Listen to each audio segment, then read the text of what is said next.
Ninakusalimu kwa kupitia jina la Yesu. Mungu wa mbinguni akubariki sana mtu wa Mungu.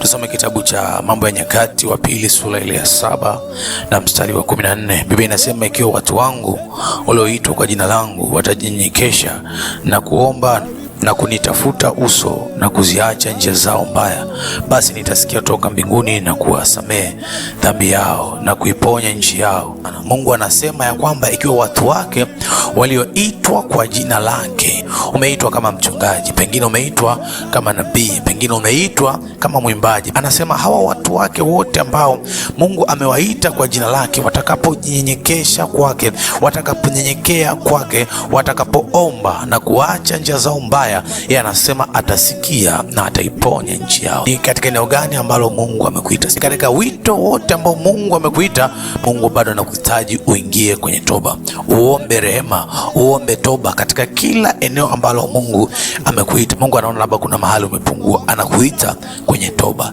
Toba ndiyo ambayo inamruhusu Mungu kuweza kufanya ile mapenzi yake katika ulimwengu huu.